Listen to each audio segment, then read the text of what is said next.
Selamat datang di Wahdah Inspirasi Zakat.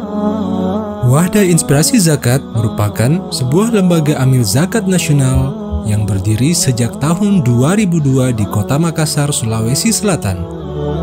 Wahdah Inspirasi Zakat telah menyandang status sebagai lembaga zakat nasional yang resmi di Indonesia sejak tahun 2019 berdasarkan Surat Keputusan Kementerian Agama Republik Indonesia Nomor 511 Tahun 2019.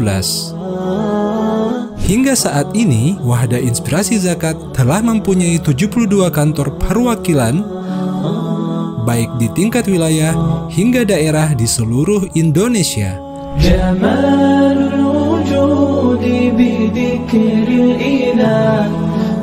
Wahdah Inspirasi Zakat memiliki visi untuk menjadi lembaga amil zakat nasional yang amanah dan profesional. Misi Wahdah Inspirasi Zakat. Yang pertama, meningkatkan kesadaran umat tentang urgensi menunaikan ibadah zakat. Yang kedua, meningkatkan penghimpunan dan pendayagunaan dana zakat, infak, dan sedekah secara profesional, transparan, tepat guna, dan tepat sasaran. Yang ketiga, memaksimalkan kualitas pelayanan yang berbasis sistem kerja yang solutif, praktis, dan aplikatif. Dan yang keempat, memaksimalkan peran lembaga dalam bidang sosial, dakwah, dan kemandirian umat. Dalam kiprahnya, Wahdah Inspirasi Zakat mengemban amanah sosial melalui program-program pemberdayaan masyarakat yang direalisasikan melalui 5 rumpun program utama, yaitu Berkah Hidayah, Berkah Juara, Berkah Sehat, Berkah Mandiri, dan Berkah Peduli. Berkah Hidayah adalah komitmen Wahdah Inspirasi Zakat untuk menyebarkan dakwah Islam ke seluruh penjuru negeri dengan mengutamakan dakwah secara profesional dan pembinaan masyarakat secara terpadu, mulai dari mempersiapkan dai yang kompeten, penyediaan sarana prasarana dakwah, dan pembinaan umat secara intensif dan berkelanjutan. Program Berkah Hidayah meliputi program Dai Qur'ani atau Daiku, Tabar Quran Nusantara, Berbagi Bersama Mu'alaf, Tahfiz Community, program Berkah Juara adalah wujud nyata komitmen Wahdah Inspirasi Zakat untuk memiliki sumbangsih terhadap kemajuan agama dan bangsa melalui bidang pendidikan yang meliputi beasiswa bagi dai dan ulama, Islamic Boarding Entrepreneur School, BEST atau beasiswa santri tahfiz, berarti atau berkah beasiswa prestasi, khas atau tebar alat sekolah, program Berkah Mandiri. Wahdah Inspirasi Zakat berkomitmen menyediakan pelatihan, sarana dan prasarana, pemberian modal usaha, dan pendampingan untuk usaha mikro, dengan harapan untuk bisa mengangkat taraf hidup masyarakat yang terdampak kemiskinan. Program ini meliputi Perintis atau pelatihan keterampilan dan bisnis, Bina Usaha Mikro Nusantara, Wirausaha Ibu Mandiri, program Berkah Sehat. Wahdah Inspirasi Zakat juga terus berupaya untuk turut hadir dalam mengatasi problema kesehatan masyarakat. Program ini meliputi Berkemas atau Berkah Kesehatan Masyarakat, Klinik Sehat, ambulans gratis, dan khitanan massal. Program Berkah Peduli. Melalui program ini, Wadah Inspirasi Zakat turut mengambil bagian dalam menyelesaikan masalah sosial melalui program santunan, aksi penghijauan, dan edukasi lingkungan hidup, pelatihan kerelawanan, dan pemenuhan kebutuhan hajat orang banyak. Program ini meliputi Bersatu atau Berkah Santunan Yatim Du'afa, Peduli Lingkungan Hidup, dan Peduli Kemanusiaan. Alhamdulillah, atas doa dan dukungan masyarakat, kiprah Wadah Inspirasi Zakat telah melintasi berbagai daerah di Indonesia dan juga lintas negara. Hingga tahun 2022, kami telah menyalurkan kebahagiaan kepada 3.682.663 orang melalui pengelolaan dana zakat, infak, dan sedekah yang diamanahkan kepada kami dengan beragam program. Mari bersama Wadah Inspirasi Zakat berbagi bahagia, menebarkan jutaan manfaat ke seluruh penjuru Nusantara. Hubungi jaringan kantor Wadah Inspirasi Zakat yang terdekat di kota Anda atau kunjungi website resmi kami di www.wiz.or.id.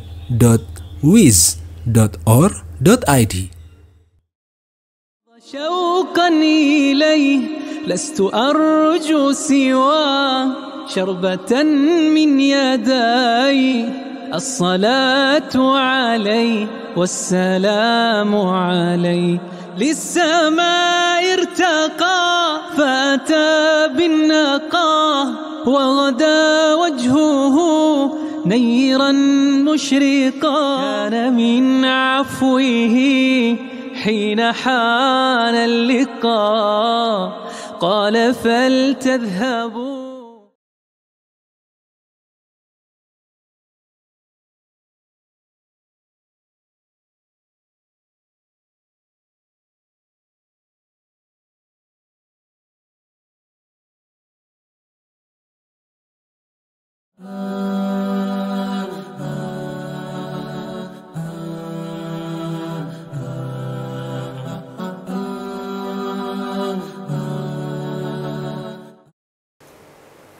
Bismillahirrahmanirrahim. Alhamdulillahirabbil alamin wassalatu wassalamu ala nabiyyina Muhammadin wa ala alihi wa ashabihi ajma'in. Assalamualaikum warahmatullahi wabarakatuh. Para pemirsa Wahdah TV dimanapun Anda berada, pemirsa konsultasi syariah, alhamdulillah pada kesempatan yang berharga ini kita kembali berjumpa pada program kesayangan kita, program konsultasi syariah oleh Dewan Syariah Wahdah Islamiyah. Anda dapat berkonsultasi bersama kami dengan mengirimkan pertanyaan-pertanyaan Anda, dan insya Allah pada malam hari ini pembahasan kita adalah pembahasan seputar umum dan kontemporer. Dan telah membersamai kita pada kesempatan yang berharga ini Ustadz kita, Ustadz Dr. Ahmad Hanafi Dain Yunta LCMA. Assalamualaikum Ustaz.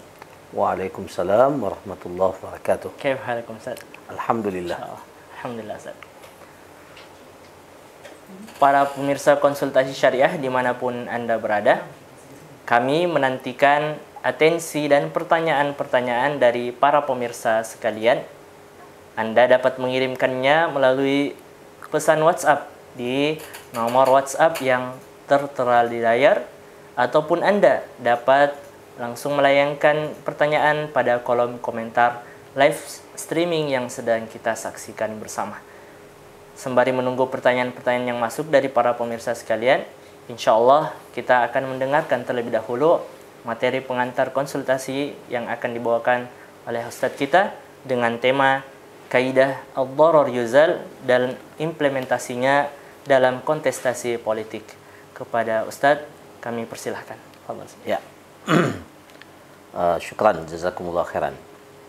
Alhamdulillah wassalatu wassalam ala Rasulillah wa ala alihi wa sahbihi wa man walah, amma ba'du. para pemirsa Wahda TV yang berbahagia. Alhamdulillah pada malam hari ini kembali kita dipertemukan lewat channel kebanggaan dan kesayangan kita semua, Wahda TV. Materi yang akan kita angkat sebagai mukaddimah ya konsultasi syariah kita pada malam hari ini adalah terkait dengan penerapan kaidah ad-dararu yuzal, dan akan kita kaitkan dalam kontestasi politik yang sebentar lagi akan berlangsung atau sementara berlangsung di negeri yang kita cintai ini. Para pemirsa yang dirahmati oleh Allah, bahwa para ulama kita telah merumuskan beberapa kaidah-kaidah pokok atau kaidah-kaidah utama atau yang biasa disebut dengan al-qawaidul kubra. Kaidah-kaidah yang menjadi inti dari seluruh persoalan-persoalan fikih, persoalan-persoalan hukum, amaliyah yang kita lakukan dalam kehidupan kita. Ya, ada 5 kaidah penting yang disebutkan oleh para ulama kita. Ada kaidah yang kita kenal dengan kaidah al-umur bimaqasidiha, segala perkara itu bergantung kepada maksud dan niatnya. Ada kaidah yang mengatakan bahwa al-masyaqqatu tajlibut taisir, setiap kesulitan pasti akan mendapatkan kemudahan dan solusi. Ada kaidah yang mengatakan bahwa al-yaqinu la yazulu bisyak, ya, keyakinan tidak boleh dihilangkan dengan adanya keraguan. Dan kemudian ada kaidah yang mengatakan al-adatu muhakkamah, kebiasaan itu dapat dijadikan sebagai landasan hukum. Nah, itu 4 kaidah pokok yang disebutkan. Nah, kaidah yang kelima ini yang akan menjadi topik pembahasan kita adalah ad-dararu yuzal, yang memiliki arti bahwa setiap kemudaratan itu harus dihilangkan. Jadi syariat kita ini datang dan bertujuan untuk menghilangkan seluruh kemudaratan. Ya, tidak ada kemudaratan ya yang dapat menghambat kita untuk mencapai kebaikan-kebaikan dan kemaslahatan-kemaslahatan. Nah, ini kaidah disebut oleh para ulama ad-dararu yuzal. Bahkan tidak sedikit yang langsung mengambil dalil kaidah ini sebagai sebagai teks nas daripada kaidah itu, yaitu la darara wala dirar. Ya. Kita akan jelaskan apa makna la darara wala dirar. Nah, ini merupakan kaidah yang disepakati oleh para ulama bahwa kemudaratan itu harus dihilangkan. Apa makna kemudaratan yang dimaksud? Yang dimaksud dengan kemudaratan dalam kaidah ini, yang pertama, dia bermakna bahwa kita tidak boleh melakukan atau memulai kemudaratan itu. Kita tidak boleh memulai kemudaratan itu. Itu satu maknanya. Jadi ad-dararu yuzal, ya, kemudaratan itu harus dihilangkan, artinya kita tidak boleh melakukan kemudaratan ya kepada siapapun juga. Itu satu makna. Kemudian yang kedua, makna yang terkandung dalam kaidah ini adalah bahwa ketika kita mendapatkan satu kemudaratan, ya, maka kemudaratan itu tidak boleh dibalas dengan kemudaratan. Dan itu makna daripada hadis, ya, la darara wala dirar. Ya, la darara wala dirar itu maksudnya adalah la darar, kita tidak boleh memulai kemudaratan itu terjadi, artinya kita tidak boleh melakukan sesuatu yang menimbulkan dampak kemudaratan yang membahayakan. Begitu pula ketika kita berhadapan dengan satu kemudaratan, maka kemudaratan itu tidak bisa dibalas dengan kemudaratan yang lain. Nah, ini makna umum daripada kaidah ini, dan kaidah ini termasuk di antara kaidah-kaidah besar dalam agama kita, di mana tujuan utama daripada agama ini adalah memaksimalkan, menyempurnakan kemaslahatan, ya. Jadi syariat Islam ini, para pemirsa yang dirahmati oleh Allah, itu datang dengan dua tujuan utama. Yang pertama adalah tahqiqul maslahah wa takmiluha, ya, datang untuk merealisasikan kemaslahatan dan memperbanyak serta menyempurnakan kemaslahatan itu. Jadi kalau kita tidak bisa melakukan satu perbuatan yang dapat merealisasikan kemaslahatan itu secara penuh, 100% dalam konsep yang ideal, maka tidak berhenti kita untuk merealisasikan kemaslahatan itu meskipun dengan memperbanyak kemaslahatan itu atau menyempurnakan kemaslahatan itu. Itu tujuan pertama. Kemudian yang kedua, tujuan besar daripada syariat kita ini adalah izalatu, ya, ad-darar, ya, dan wa taqliluhu, atau menghilangkan kemudaratan secara penuh, ya, secara penuh, atau ya kalau tidak bisa secara penuh 100%, kita meminimalkan kemudaratan itu. Dan kita lihat dalam syariat kita ini penuh dengan tujuan, ya, yang terkait dengan kemaslahatan dan kemudaratan. Apa dalil daripada kaidah ini? Dalil kaidah ini begitu banyak di dalam Al-Quran, disebutkan oleh Allah Subhanahu wa Ta'ala. Contohnya umpamanya, ya, seperti apa yang disebutkan oleh Allah Subhanahu wa Ta'ala, wala tudarruhunna, ya, dan janganlah kalian melakukan tindakan kemudaratan kepada istri kalian yang sudah jatuh talak, ya. Jadi litarhabu bi ba'di ma ataitumuhunna, umpamanya. Jadi ayat itu menjelaskan kepada kita kalau istri sudah ditalak, ya, maka tidak boleh dengan alasan istri sudah ditalak maka kita berlaku zalim, ya, berlaku semena-mena kepada istri kita, karena kemudaratan itu dihilangkan dalam agama kita semaksimal mungkin, ya. Bahkan hukum asalnya selama belum jatuh yang namanya talak 3, maka istri itu masih berstatus istri, wajib tetap dinafkahi, dan semua hal-hal yang menjadi kewajiban suami tetap harus dijalankan, ya.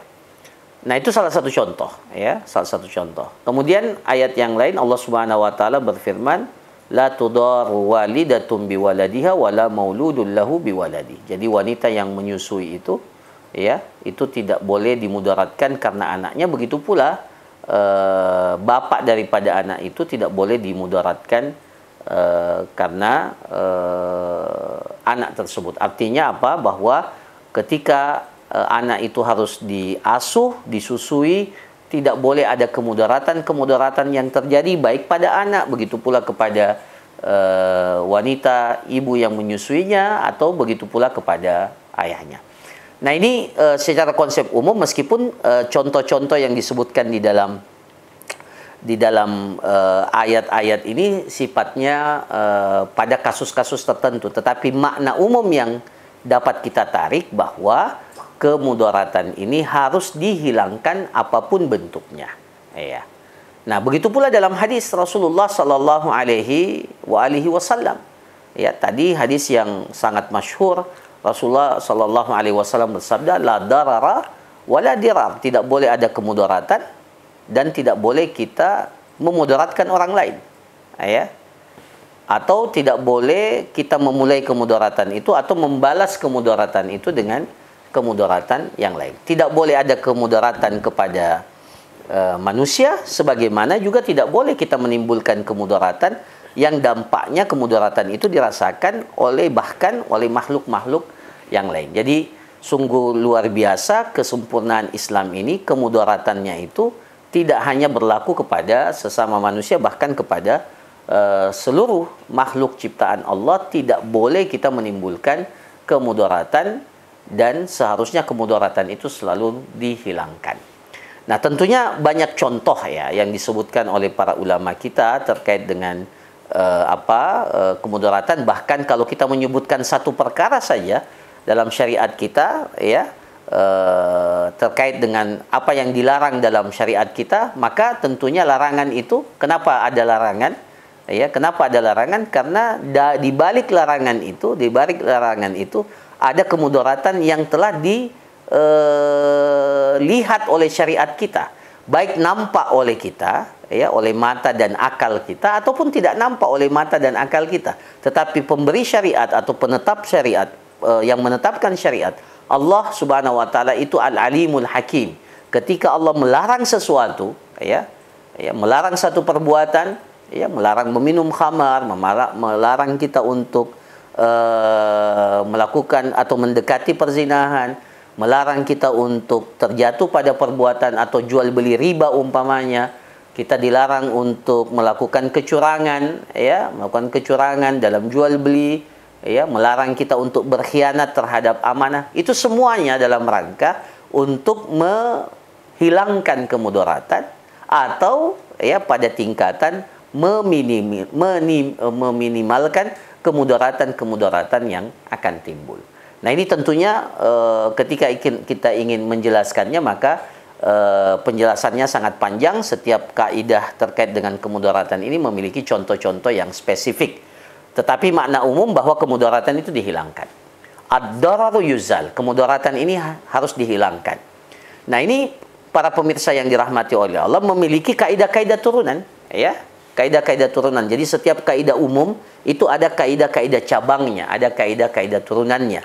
Di antara kaidah-kaidah turunan yang disebutkan umpamanya ad-dararu yudfa'u biqadril imkan. Kemudaratan itu harus dihilangkan semaksimal mungkin. Ya, jadi usaha kita untuk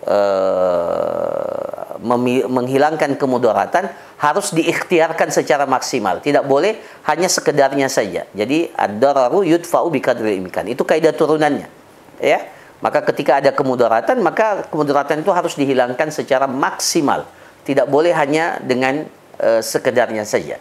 Kemudian yang kedua, kaidah mengatakan ad-dararul akhaf yuzalu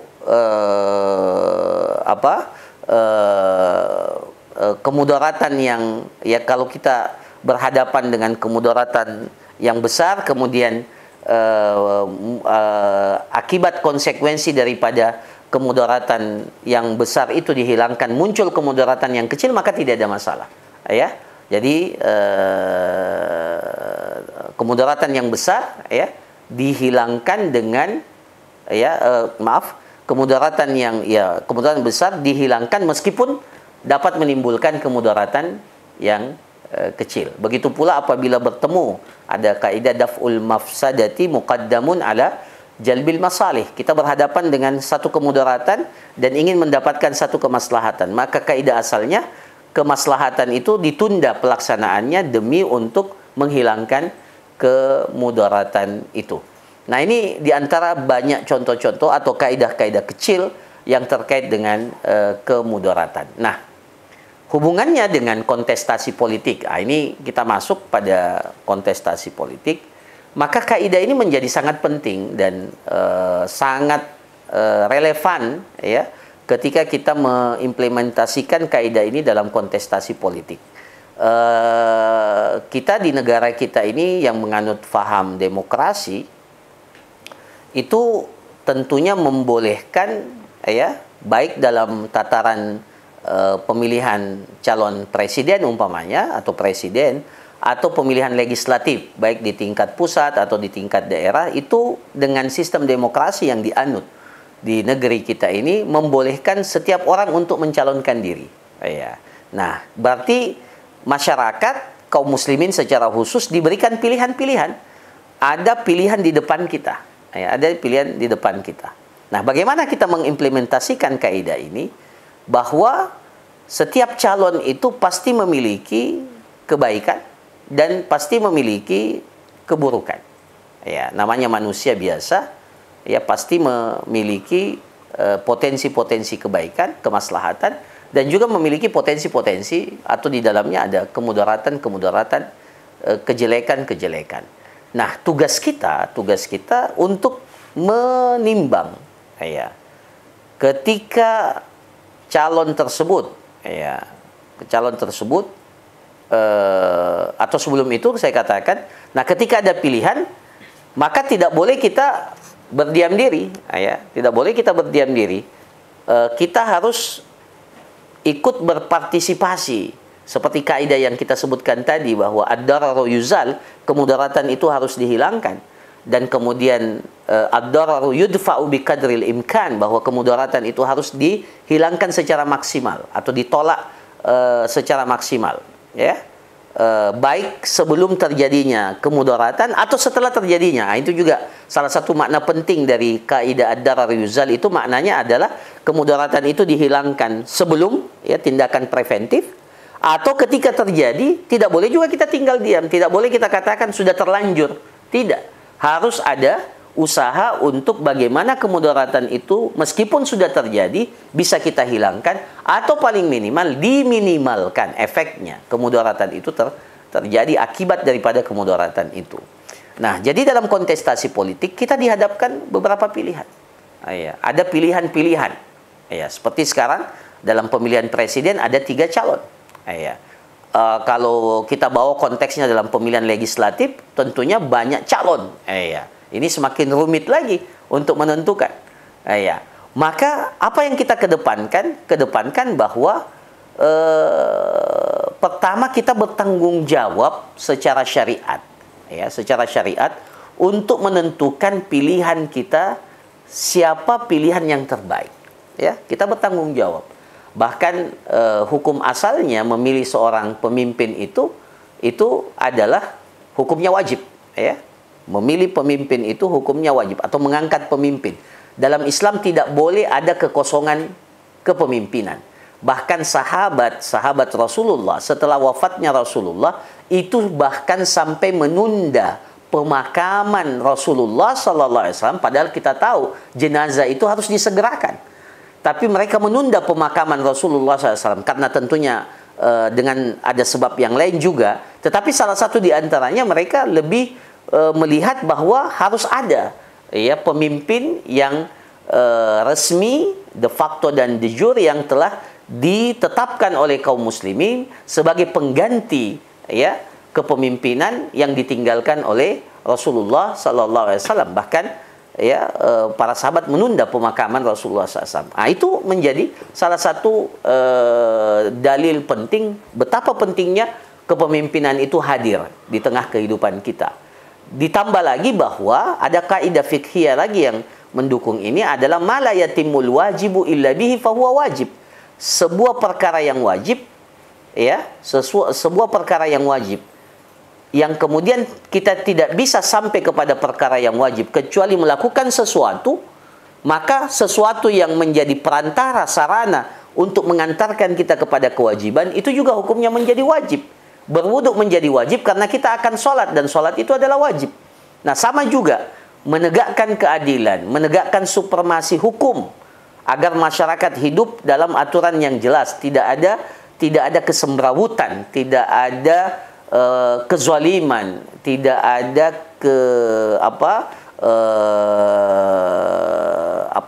tidak ada orang yang dengan semena-mena bisa menzalimi orang lain. Menegakkan keadilan, supremasi hukum, itu sebuah kewajiban. Dan ini tidak bisa direalisasikan kecuali dengan adanya kepemimpinan. Maka memilih pemimpin itu menjadi wajib karena supremasi hukum, keadilan itu, apalagi kalau kita berbicara dalam konteks Pancasila, di mana sila kelima itu adalah keadilan sosial, itu menjadi tanggung jawab pemerintah untuk menghadirkan itu, dan tidak mungkin bisa sampai ke situ kecuali dengan hadirnya seorang pemimpin yang bisa membawa kemaslahatan yang sebesar-besarnya untuk kehidupan umat. Maka dari sini kita mengatakan bahwa hadirnya kaidah ad-darar yuzal dalam setiap pemahaman terhadap kaidah ad-darar menjadi sangat ad-darar yuzal ini menjadi sangat penting, ya.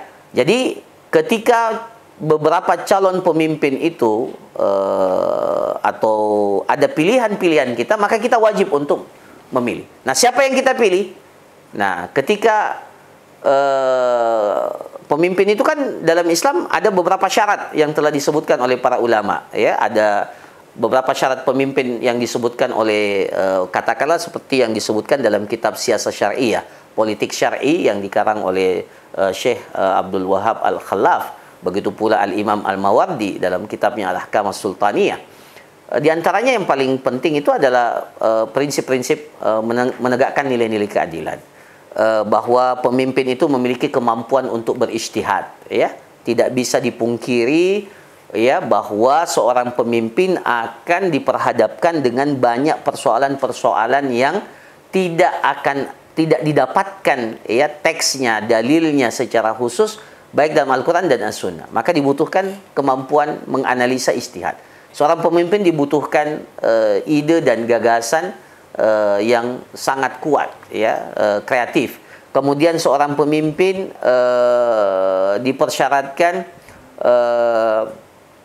memiliki katakanlah keberanian, ya, keberanian, ya. Seorang pemimpin dipersyaratkan untuk mampu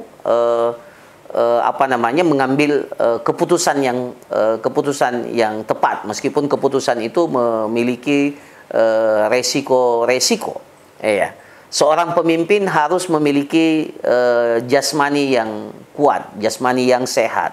Seorang pemimpin harus memiliki kemampuan fisik yang maksimal. Nah, semua itu adalah syarat-syarat, baik syarat-syarat utama atau syarat-syarat pelengkap. Selain tentunya syarat yang, ya, kita tidak lagi berbicara sebagai kaum muslimin, tentunya syarat keislaman, kesolihan pemimpin itu, ya. Bahkan kalau kita kembali kepada katakanlah sebagai contoh kisah innallaha dalam Al-Quran, dalam surah Al-Baqarah, kisah kepemimpinan Talut, ya. Innallaha qad ba'atha 'alaikum taluta malika. Ya, jadi sosok Talut itu seorang malik, seorang raja, seorang pemimpin.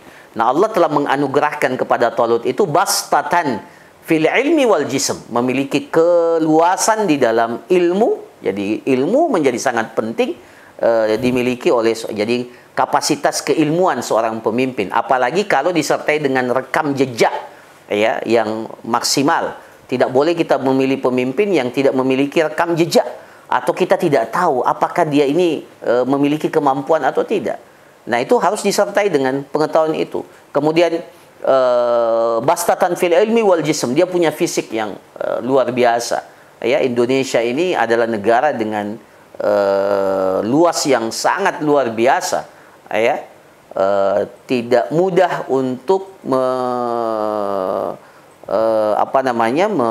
mengatur negeri yang luar biasa ini, apalagi dengan jumlah penduduk yang sangat besar. Maka tentunya diperlukan, ya, kemampuan fisik yang maksimal dari seorang pemimpin. Ini salah satu contoh.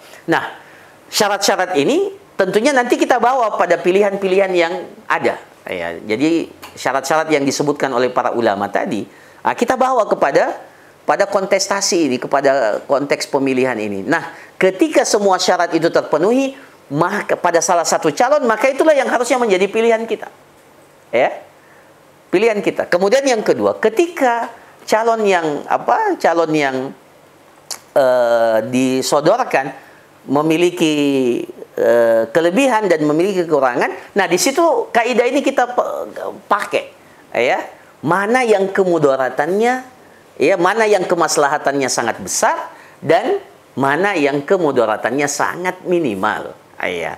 Nah, ini selalu kita bicara kemaslahatan yang mana? Kemaslahatan untuk semuanya, kemaslahatan untuk umat, kemaslahatan untuk bangsa. Kemudaratan yang mana? Kemudaratan yang sifatnya umum, ya. Adapun kemaslahatan sifatnya khusus itu tidak boleh menjadi menjadi patokan kita untuk mengatakan ini maslahatnya. Tapi ternyata setelah kita lihat, kemaslahatannya hanya untuk orang-orang tertentu, untuk kalangan tertentu, untuk, ya, maka tidak boleh. Kemaslahatan yang kita maksudkan di sini adalah kemaslahatan umum, ya. Kemudaratan yang kita maksudkan di sini ketika terjadi itu kemudaratannya bisa dampaknya dirasakan oleh semua. Nah, ketika calon-calon itu ada memiliki kemaslahatan dan kemudaratan, maka tentunya kaidah ini digunakan. Begitu pula kalau ternyata qadarullah, ya ternyata yang dicalonkan ini semuanya tidak ada yang memenuhi kriteria, ya semuanya, ya maaf dalam tanda kutip, semuanya buruk, ya semuanya buruk, ya. Maka yang kita pilih, apakah kita diam? Tidak, kita pilih mana yang keburukannya sangat minimal, ya sangat minimal. Nah, itu pada saat kita akan memilih. Tapi katakanlah kalau ditakdirkan oleh Allah, qadarullah, semoga tidak, qadarullah yang terpilih itu ternyata tidak sesuai dengan harapan kita. Apakah kemudaratan, usaha untuk menghilangkan kemudaratan itu tidak diperlukan? Tetap harus berjalan. Kita harus memberikan masukan, memberikan nasihat, kritik, ya kepada pemerintah, ya agar kebijakan-kebijakan yang memudaratkan umat, memudaratkan kemaslahatan hidup orang banyak itu harus dihilangkan atau diminimalkan. Jadi seperti arahan para ulama terkait dengan kaidah ad-darar yuzal ini, itu bisa dilakukan sebelum kontestasi politik, sebelum kita memilih, dengan menimbang siapa calon yang akan kita pilih. Dan begitu pula kalau ternyata setelah pilihan itu ternyata tidak sesuai dengan harapan, maka ya proses menghilangkan kemudaratan itu tidak berhenti juga, ya harus tetap dilakukan. Nah, persoalannya siapa yang menentukan ini maslahat, ini mudarat, ya. Kalau dikembalikan kepada person-person, pasti akan memiliki sisi pandang yang berbeda. Dan sekali lagi memang ini persoalan ijtihadiyah. Tapi sekali lagi untuk lebih konkretnya menimbang maslahat dan mudarat, kembalikan kepada para ulama, ya, para ulama yang mu'tabar, ya, kembalikan kriteria yang terbaik dan yang buruk itu dalam pandangan syariat. Yang mengerti syariat ini adalah para ulama dan orang-orang yang diberikan oleh Allah ilmu, para ahli yang di bidangnya. Ketika kita berbicara konsep ketahanan negara, maka kembalikan kepada para ulama dan orang-orang yang memiliki kemampuan di bidang itu. Ketika kita berbicara masalah pendidikan, maka kembalikan ya kepada para ahli yang berkompeten dalam bidang pendidikan. Begitu pula pada bidang-bidang yang lain.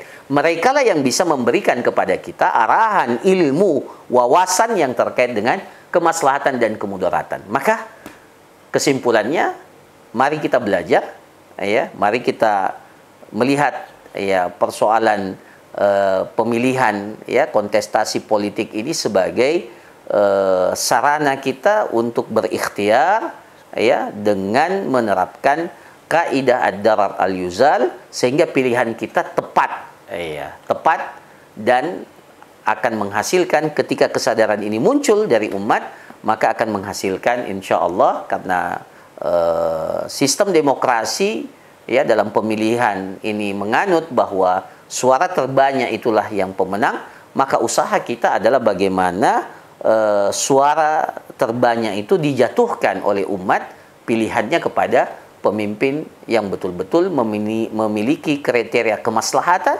dan ya kemampuan untuk menghilangkan kemudaratan yang sebesar-besarnya. Saya kira demikian sebagai mukaddimah atau pengantar daripada konsultasi kita pada hari ini. Mudah-mudahan Allah Subhanahu wa taala memberikan kepada kita al-ilm, memberikan kepada kita basirah dan sekaligus wawasan terkait dengan kaidah ini dan penerapannya dalam kontestasi politik yang sebentar lagi akan berlangsung di negara yang kita cintai ini. Barakallahu fikum, jazakumullah khairan. Saya kembalikan kepada moderator kita. Masya Allah. Alhamdulillah. Itulah tadi materi pengantar konsultasi dari Ustadz kita, Ustadz Dr. Ahmad Hanafi dan Yunta LCMA. Jazakumullah khairan atas materi pengantar yang diberikan. Amin. Semoga kita semua, para pemirsa dimanapun Anda berada, mengambil manfaat yang banyak dari materi yang telah dijelaskan, materi yang telah dibawakan oleh Ustadz kita lagi, mungkin ya materi ini lebih membuka pandangan kita ya Ustadz, bagaimana pondasi yang kita miliki dalam menghadapi masa-masa yang akan datang ke depannya ini, terutama di tahun 2024. Baiklah pemirsa, dimanapun Anda berada, baik yang menonton melalui streaming dari channel Wahda TV ataupun para pemirsa di Zoom, ya Bapak dan Ibu sekalian, kami menantikan atensi-atensi dan pertanyaan dari para pemirsa sekalian. Anda dapat mengirimkannya melalui pesan WhatsApp di nomor yang tertera di layar, ataupun Anda dapat langsung memberikan pertanyaan melalui kolom komentar yang ada. Baiklah Ustadz, kita mungkin berpindah ke pertanyaan-pertanyaan. Alhamdulillah ada beberapa pertanyaan yang masuk pada kesempatan yang berharga ini. Pertanyaan pertama dari pemirsa dari WhatsApp. Bismillah, bagaimanakah pandangan Islam Ustaz terkait politik, dan apakah Rasulullah SAW mempergunakan politik dalam pemerintahan secara umum atau dalam mengatur urusan pemerintahannya? Iya. Salah satu disiplin ilmu dalam Islam masuk dalam ruang lingkup ilmu fikih itu adalah as-siyasatu syariah. Jadi kalau dikatakan apakah dalam Islam ada politik, ya satu disiplin ilmu namanya as-siyasatu syariah. Bahkan menjadi di sebagian tempat yang kita ketahui ini menjadi salah satu program studi ya politik Islam, as-siyasah syariah. Ya, biasanya disandingkan dengan qada, peradilan. Jadi ya ungkapan mengatakan bahwa tidak usah berpolitik, umat Islam tidak usah berpolitik, itu racun itu. Yaitu racun yang harus kita, itu kemudaratan yang harus kita hilangkan, ungkapan itu, ya, kemudaratan yang harus kita hilangkan, karena ya ini sebagian kaum muslimin selalu mengatakan politik itu kotor atau politik itu tidak pantas dimasuki oleh Islam atau orang-orang baik. Justru ya sebaliknya, ya, dan apa yang kita rasakan hari ini, keterbelakangan sebagian kaum muslimin itu karena disebabkan tidak adanya kepedulian dari sebagian kaum muslimin untuk memberikan kontribusi dalam perpolitikan, baik dalam skala internasional ataupun di skala nasional. Jadi tidak benar bahwa kalau Islam tidak memberikan perhatian pada politik. Bahkan Islam itu adalah agama yang menjadikan politik itu menjadi salah satu bagian yang tidak terpisahkan dari identitas keislaman kita. Bahkan para ulama kita meninggalkan literatur yang luar biasa terkait dengan politik. Ya, kami pernah belajar tentang siasat syariah. Literatur tentang siasat syariah dalam agama kita ini dalam khazanah keilmuan Islam sangat luar biasa dan sangat banyak. Dan di situ diatur. Meskipun tentunya sebagian literatur itu berbicara tentang konsep politik yang terjadi pada saat itu, ya. Tentunya semakin hari semakin mendalam kajian-kajian siasat syariah menyesuaikan dengan kondisi yang ada. Dan salah satu karakteristik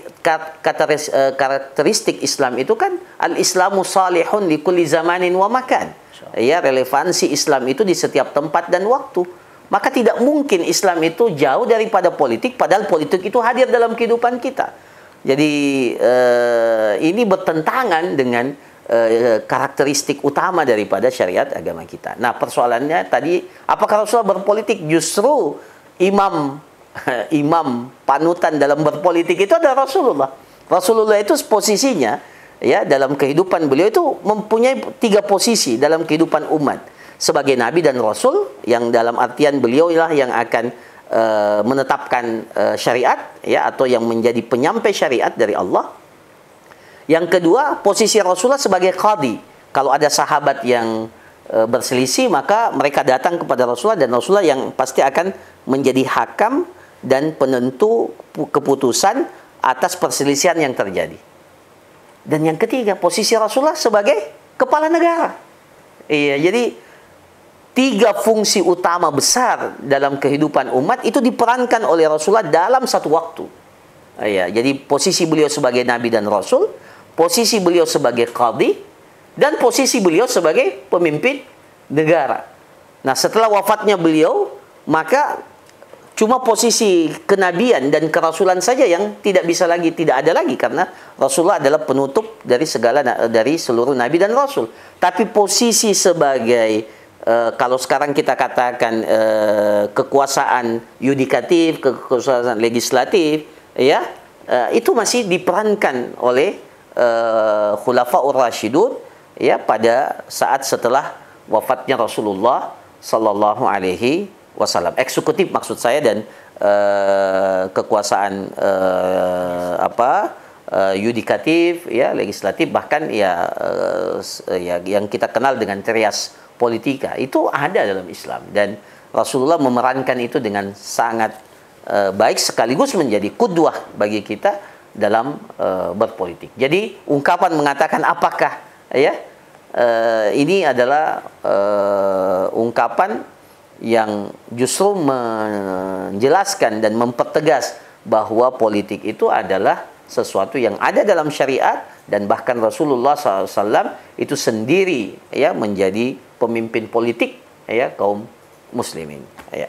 Wallahu a'lam. Insyaallah. Baik. Syukran Ustaz atas jawabannya.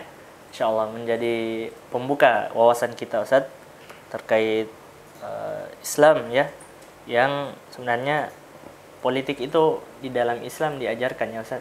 Diajarkan, dianjurkan, dan diwajibkan untuk kaum muslimin untuk, ya, mengetahui apakah nanti akan terjun ke politik praktis, itu persoalan lain, ya. Nanti tentunya akan dipertimbangkan kemaslahatan dan kemudaratan. Ya. Baik, syukran Ustaz atas jawabannya. Ya. Kita melangkah ke pertanyaan yang selanjutnya, masih berkaitan dengan jawaban yang Ustaz berikan, ya. Dari saudara Irwan Abu Naurah, ya, di Zoom, ya, serta kita di Zoom, Ustaz. Mohon tanggapannya Ustaz, bagi sebagian ikhwah yang aktif dalam kajian tapi memandang pesta demokrasi hari ini itu harus dijauhi karena itu adalah metode dan produk-produk orang kafir. Bagaimana tanggapan Ustaz terkait hal ini? Ya. Perlu difahami bahwa, ya, Islam tidak menentukan salah satu model kita hidup bernegara, ya. Islam bahkan dalam proses pemilihan pemimpin kita dapati sejak dari Rasulullah ke Abu Bakar radhiyallahu an, ya, Rasulullah SAW ke Abu Bakar radhiyallahu an, Abu Bakar radhiyallahu an ke Umar, ya, Umar radhiyallahu an ke Utsman, begitu pula seterusnya. Setelah Khulafaur Rasyidun, ya, berganti dengan sistem kerajaan dan sebagainya. Jadi pada hakikatnya ini sebuah bentuk yang tidak pernah dibakukan dalam Islam. Jadi bisa saja bentuknya berubah-ubah, ya. Nah, kita ditakdirkan oleh Allah hidup dalam sistem yang, ya, kita hidup di sebuah sistem yang disebut dengan demokrasi.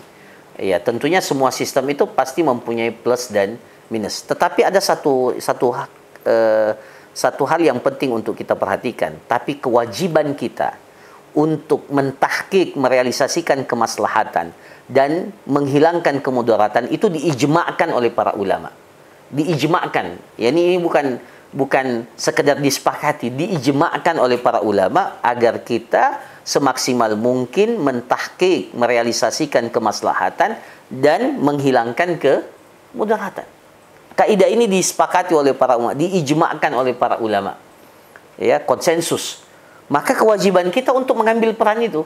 Ya, peran itu. Apakah sistem demokrasi ini sudah ideal atau tidak? Ya, itu persoalan mungkin bagi sebagian masih bisa kita perdebatkan.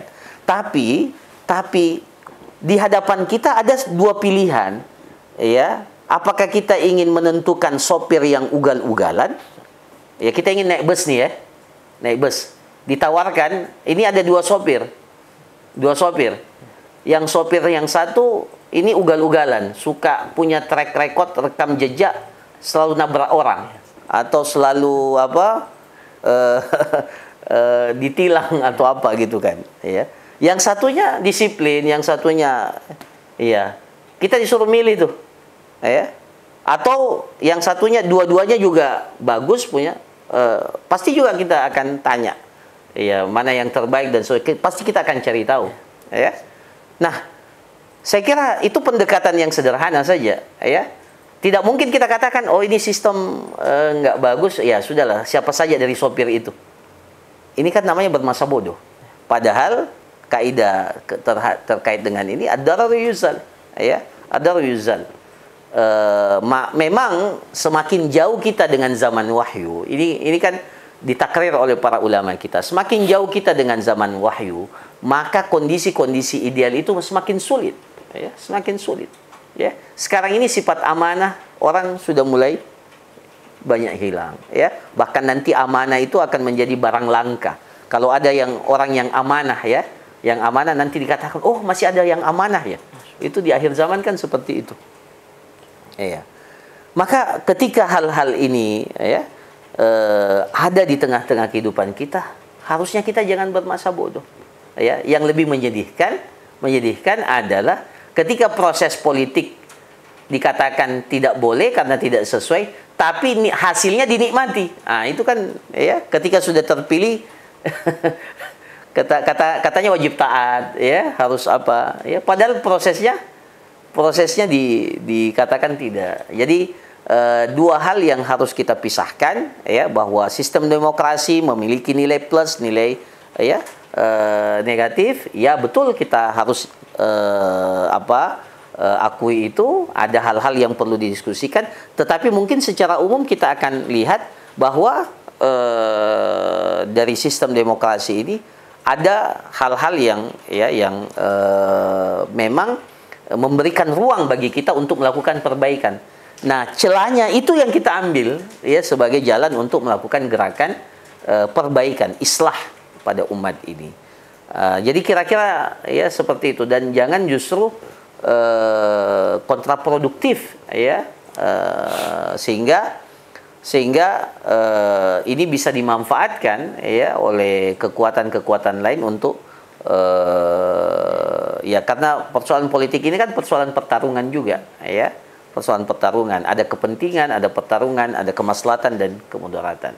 Maka, ya, nasihat kita bahwa, ya, janganlah kaum muslimin ini bersikap kontraproduktif atau bahkan bermasa bodoh, ya, bermasa bodoh. Sudah saatnya kaum muslimin sadar bahwa partisipasi dalam politik itu menjadi bagian sebuah ikhtiar kita untuk sebuah kemaslahatan dan untuk menolak kemudaratan.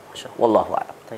Syukran atas jawabannya, Ustaz. Jadi kesimpulannya bahwasanya usaha kita ini adalah bentuk ikhtiar untuk maslahat, ya, Ustaz. Iya. Dan kita berusaha bagaimana kemudaratan itu bisa dihilangkan, Masya Allah. Iya. Ya, itu poin pentingnya yang perlu kita pahami, sehingga semoga kita lebih bijak, ya, dalam berpendapat, ya, Ustaz. Iya. Masya Allah. Syukran, Ustaz, atas jawabannya. Baik, kita pindah ke pertanyaan yang selanjutnya, Ustaz. Masih berkaitan dengan jawaban dari Ustaz yang terakhir dari pesan WhatsApp. Apakah pemimpin atau presiden atau mungkin calon presiden yang tidak berhukum dengan syariat Islam itu boleh dan layak dipilih, Ustaz? Ya. Tentunya kita sebagai kaum muslimin, ya, memiliki ya, seorang muslim yang baik itu meyakini bahwa tidak ada aturan hukum yang paling baik, ya, melainkan apa yang telah ditetapkan di dalam syariat. Tetapi proses ke arah itu kan perlu perjuangan, ya, perlu perjuangan. Nah, sekarang memilih cara berjuangnya, ya, itu yang harus kita maksimalkan. Nah, tidak ada jalan yang lain kecuali berdakwah, ya, mengajarkan umat, menyadarkan umat, seperti apa yang dimulai di zaman Rasulullah Sallallahu Alaihi Wasallam. Ya, Rasulullah SAW ditawarkan di awal itu untuk jadi raja, ya, tetapi dengan ya solusi yang solusi kompromi dengan kemungkaran-kemungkaran yang terjadi di tengah-tengah masyarakat jahiliyah pada saat itu. Tapi Rasul menolak karena beliau melihat bahwa pada saat itu belum maslahat untuk menerima kepemimpinan atau kekuasaan itu, dan bukan begitu caranya. Islam mengajarkan kita untuk sampai pada kepemimpinan, ya. Nah, jadi konteksnya adalah bagaimana kita merealisasikan dan yang tersedia di hadapan kita saat ini ya dengan sistem yang ada di hadapan kita.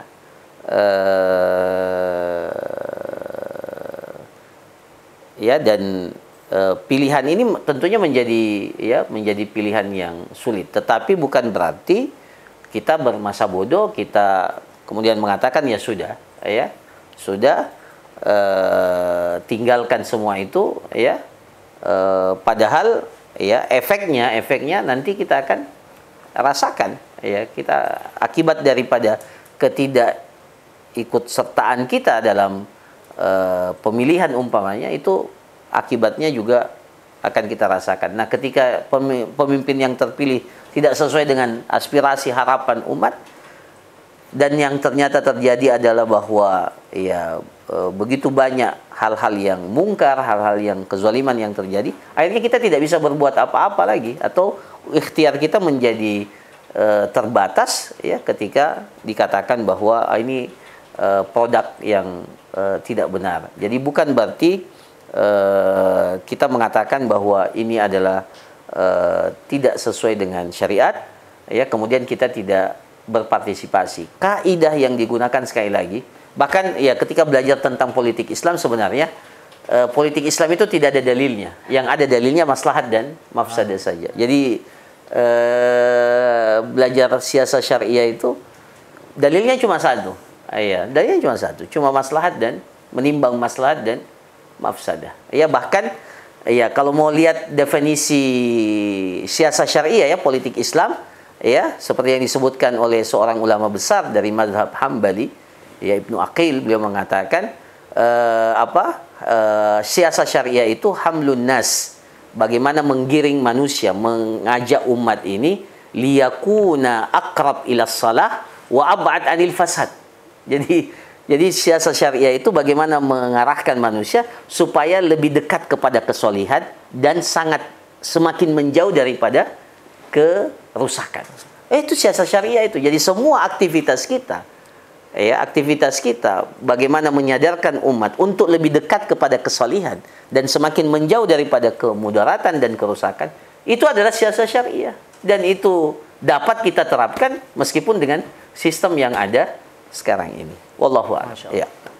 Syukran Ustaz atas jawaban yang diberikan. Ya, jadi ini semua tentang menimbang maslahat dan mafsadah. Ya. Ya, jadi bisa kita sebagai mungkin masyarakat, ya, warga negara Indonesia bisa melihat dari seperti yang Ustaz sampaikan tadi, track recordnya, rekam jejak, pengalaman, kemampuan, ya, dan seterusnya. Sehingga dengan ini kita bisa menimbang, ya, maslahat dan mafsadah tersebut. Syukran atas jawaban yang diberikan, Ustaz. Baik, kita pindah ke pertanyaan yang selanjutnya.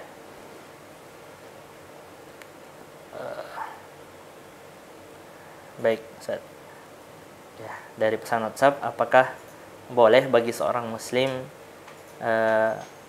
yang tinggal, ya, di negara non-muslim, ya, dalam konteks di negara lain, Ustaz, yang bukan pemerintah muslim, bolehkah dia ikut berpartisipasi di pemilu di negara tersebut atau sebaiknya tidak ikut serta? Ini justru yang ya harusnya jadi pelajaran buat kita umat Islam di Indonesia. Fatwa-fatwa para ulama atau arahan para ulama terkait persoalan tersebut, mereka menganjurkan untuk ikut memilih meskipun dua calonnya itu katakanlah non-muslim. Bagaimana cara memilihnya? Mana yang lebih berpihak kepada kaum muslimin dan yang paling kecil mudaratnya, ya. Jadi ini termasuk di antara persoalan politik yang banyak ditanyakan kepada para ulama. Jadi Ya.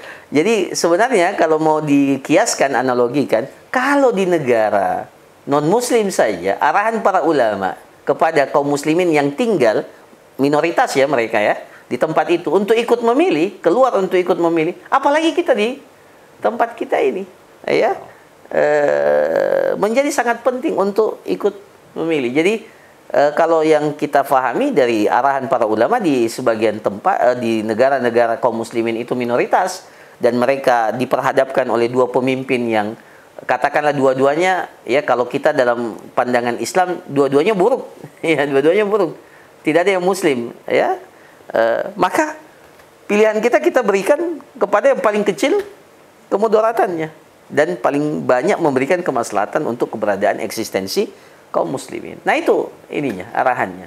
Wallahu a'lam. Insyaallah. Baik, syukran Ustaz atas jawabannya. Ya, jadi banyak sekali faidah yang kita dapatkan ya dari pertanyaan-pertanyaan yang masuk dan jawaban yang Ustaz sampaikan.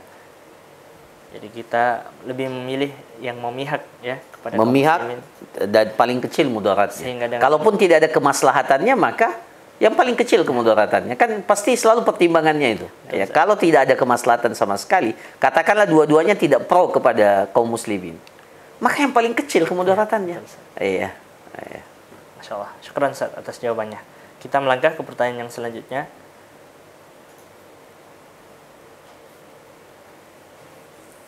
Masih dari pesan WhatsApp. Apakah setiap muslim wajib berbaiat ya Ustaz? Baiat kepada seorang yang langsung dengan tangannya seperti yang dilakukan oleh para sahabat terhadap Rasulullah sallallahu alaihi wasallam dan khulafaur rasyidin, ataukah bagaimana sistem Islam yang harus dilakukan? Ya, mungkin dia bertanya pada zaman ini Ustaz. Iya, kalau konteksnya zaman ini, maka kita katakan yang dimaksud oleh ketika ada al-imamatul uzma itu ya, kepemimpinan yang dengan sistem al-imamatul uzma, di mana kaum muslimin itu disatukan oleh satu pemimpin. Nah, mungkin di saat itu kita katakan bahwa setiap kaum muslimin itu harus meletakkan baiatnya, ya, janji setianya kepada pemimpin yang terpilih atau pemimpin yang dipilih ya secara legal dan diakui sebagai pemimpin. Nah, itu ya, tapi kan konteksnya sekarang ini kita berada dalam ditakdirkan ya bahwa kaum muslimin itu ya sudah berada di wilayah masing-masing. Maka konteksnya di sini ya setiap berusaha untuk melakukan apa yang mampu dia lakukan, apa yang mampu dia realisasikan, itu ya semaksimal mungkin dia realisasikan.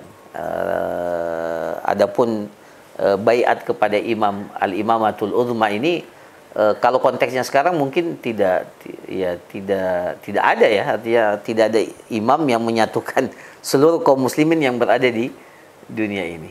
Ya. Tetapi spiritnya bahwa harusnya setiap kita berusaha untuk memilih pemimpin yang terbaik. Wallahu a'lam. Syukran Ustaz atas jawabannya. Ke pertanyaan yang selanjutnya Ustaz dari YouTube, dari saudara Amiruddin Sila ya. Afwan Ustaz, izin bertanya bagaimana kiat jitu ya mengantisipasi praktek kecurangan ya yang terjadi pada pemilihan, seperti menukar data pemilih dengan menggunakan metode hacking dan lain sebagainya. Tadi ada yang terluput sebenarnya ya, dan mungkin saya tidak sempat tuliskan dalam slide materi. Jadi termasuk di antara ad-darru yuzal itu dalam saat pemilihan itu adalah ya bagaimana menghilangkan kecurangan ya.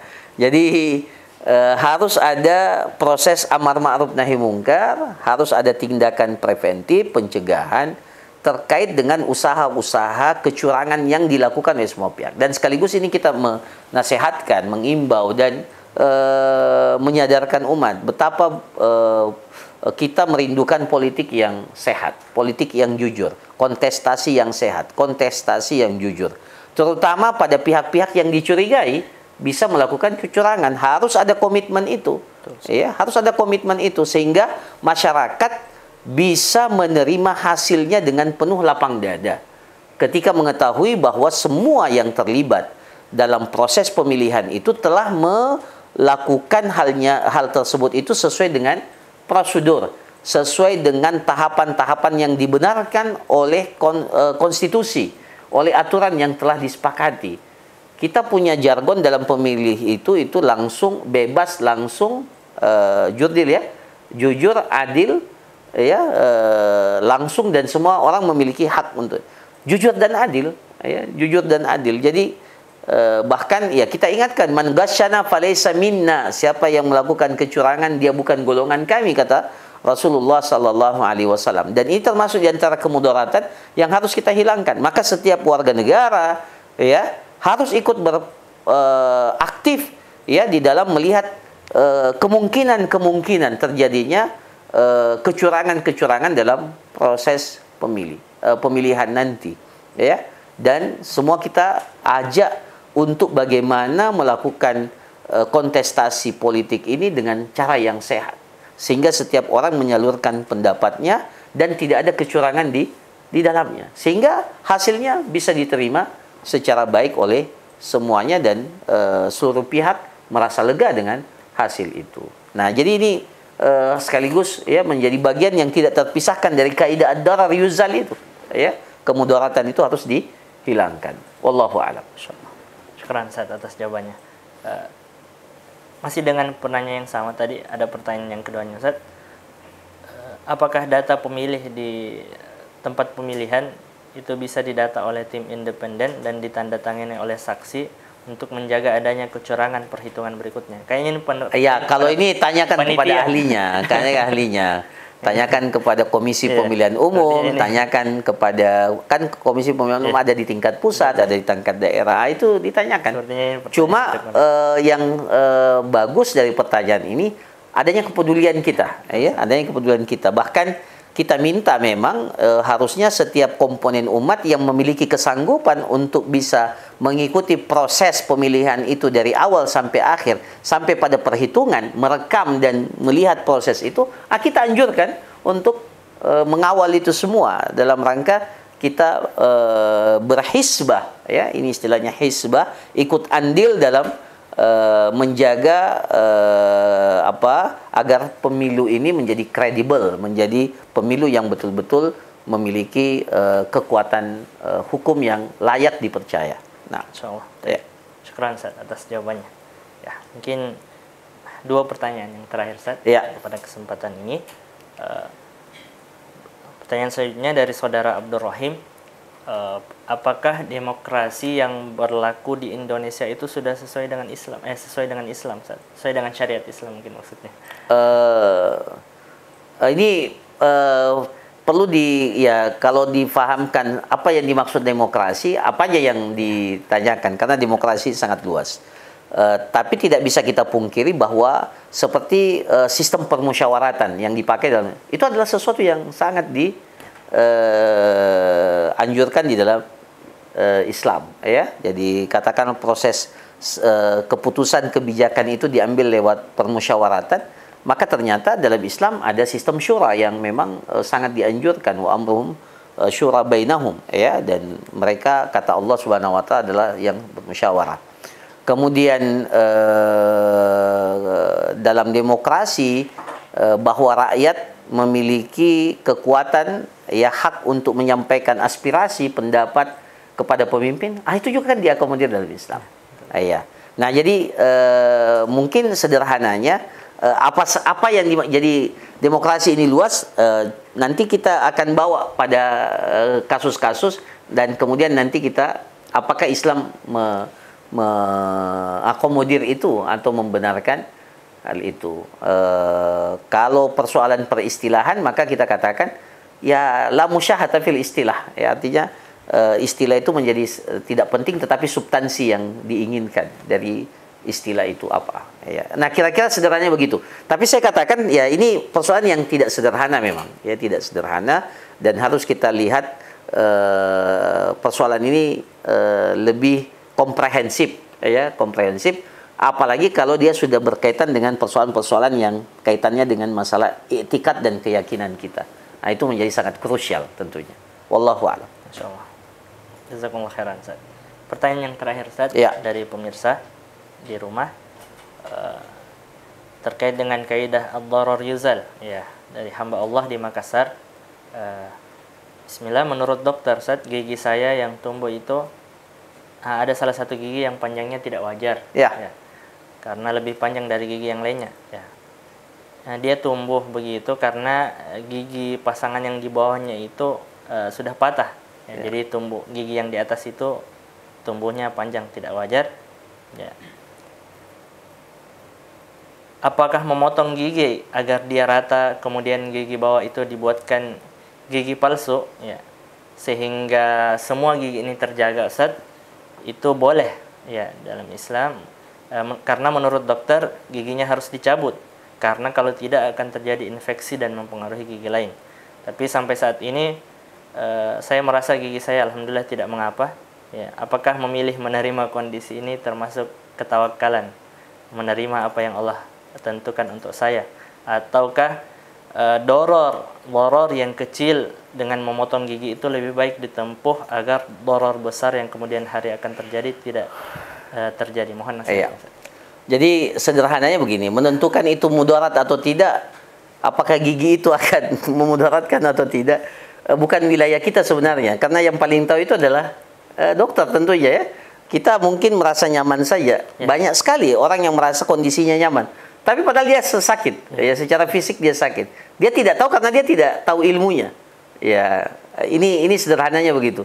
Jadi ya, kalau kita katakan, ini penerapan kaidah darar yuzal. Kalau dokter bilang itu ada mudaratnya, dan mudaratnya itu harus dihilangkan dengan cara yang selama tidak ada sampai mengganti, kan yang dilarang itu adalah taghyiru khalqillah, ya.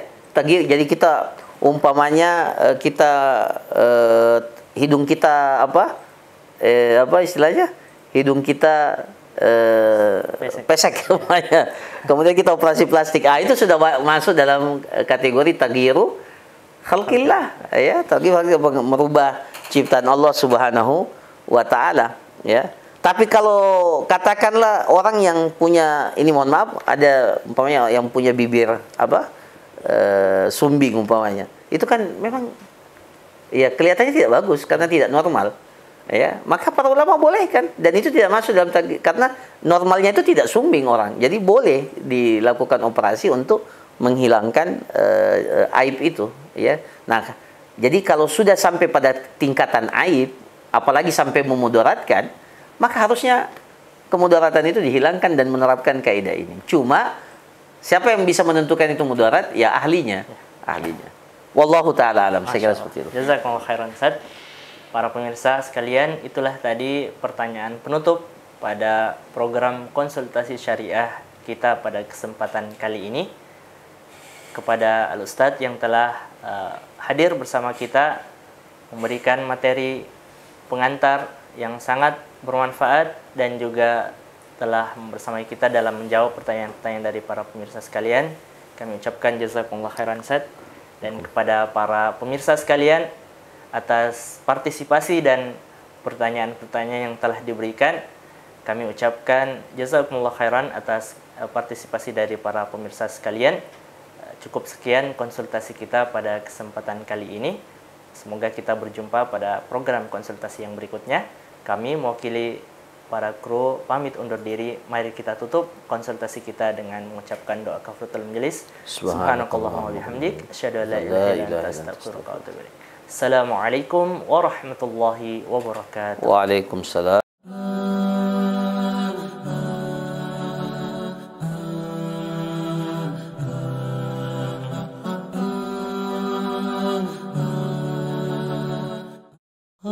Selamat datang di Wahdah Inspirasi Zakat.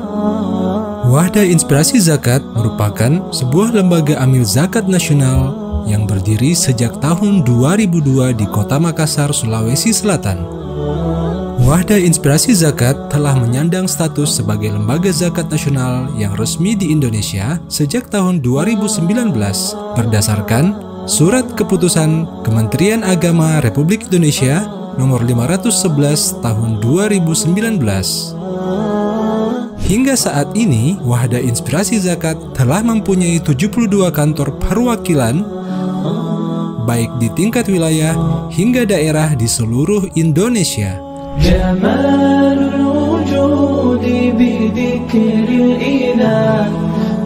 Wahda Inspirasi Zakat memiliki visi untuk menjadi lembaga amil zakat nasional yang amanah dan profesional. Misi Wahda Inspirasi Zakat. Yang pertama, meningkatkan kesadaran umat tentang urgensi menunaikan ibadah zakat. Yang kedua, meningkatkan penghimpunan dan pendayagunaan dana zakat, infak, dan sedekah secara profesional, transparan, tepat guna, dan tepat sasaran. Yang ketiga, memaksimalkan kualitas pelayanan yang berbasis sistem kerja yang solutif, praktis, dan aplikatif. Dan yang keempat, memaksimalkan peran lembaga dalam bidang sosial, dakwah, dan kemandirian umat. Dalam kiprahnya, Wahda Inspirasi Zakat mengemban amanah sosial melalui program-program pemberdayaan masyarakat yang direalisasikan melalui 5 rumpun program utama, yaitu Berkah Hidayah, Berkah Juara, Berkah Sehat, Berkah Mandiri, dan Berkah Peduli. Berkah Hidayah adalah komitmen Wahda Inspirasi Zakat untuk menyebarkan dakwah Islam ke seluruh penjuru negeri dengan mengutamakan dakwah secara profesional dan pembinaan masyarakat secara terpadu, mulai dari mempersiapkan dai yang kompeten, penyediaan sarana prasarana dakwah, dan pembinaan umat secara intensif dan berkelanjutan. Program Berkah Hidayah meliputi program Dai Qur'ani atau Daiku, Tabar Quran Nusantara, Berbagi Bersama Mu'alaf, Tahfiz Community, program Berkah Juara adalah wujud nyata komitmen Wahda Inspirasi Zakat untuk memiliki sumbangsih terhadap kemajuan agama dan bangsa melalui bidang pendidikan yang meliputi beasiswa bagi dai dan ulama, Islamic Boarding Entrepreneur School, BEST atau beasiswa santri tahfiz, berarti atau berkah beasiswa prestasi, khas atau tebar alat sekolah, program Berkah Mandiri. Wahda Inspirasi Zakat berkomitmen menyediakan pelatihan, sarana dan prasarana, pemberian modal usaha, dan pendampingan untuk usaha mikro, dengan harapan untuk bisa mengangkat taraf hidup masyarakat yang terdampak kemiskinan. Program ini meliputi perintis atau pelatihan keterampilan dan bisnis, bina usaha mikro Nusantara, wirausaha ibu mandiri, program Berkah Sehat. Wahda Inspirasi Zakat juga terus berupaya untuk turut hadir dalam mengatasi problema kesehatan masyarakat. Program ini meliputi Berkemas atau Berkah Kesehatan Masyarakat, Klinik Sehat, ambulans gratis, dan khitanan massal. Program Berkah Peduli. Melalui program ini, Wahda Inspirasi Zakat turut mengambil bagian dalam menyelesaikan masalah sosial melalui program santunan, aksi penghijauan, dan edukasi lingkungan hidup, pelatihan kerelawanan, dan pemenuhan kebutuhan hajat orang banyak. Program ini meliputi Bersatu atau Berkah Santunan Yatim Duafa, Peduli Lingkungan Hidup, dan peduli kemanusiaan. Alhamdulillah, atas doa dan dukungan masyarakat, kiprah Wahda Inspirasi Zakat telah melintasi berbagai daerah di Indonesia dan juga lintas negara. Hingga tahun 2022, kami telah menyalurkan kebahagiaan kepada 3.682.663 orang melalui pengelolaan dana zakat, infak, dan sedekah yang diamanahkan kepada kami dengan beragam program. Mari bersama Wahda Inspirasi Zakat berbagi bahagia, menebarkan jutaan manfaat ke seluruh penjuru Nusantara. Hubungi jaringan kantor Wahda Inspirasi Zakat yang terdekat di kota Anda atau kunjungi website resmi kami di www.wiz.or.id.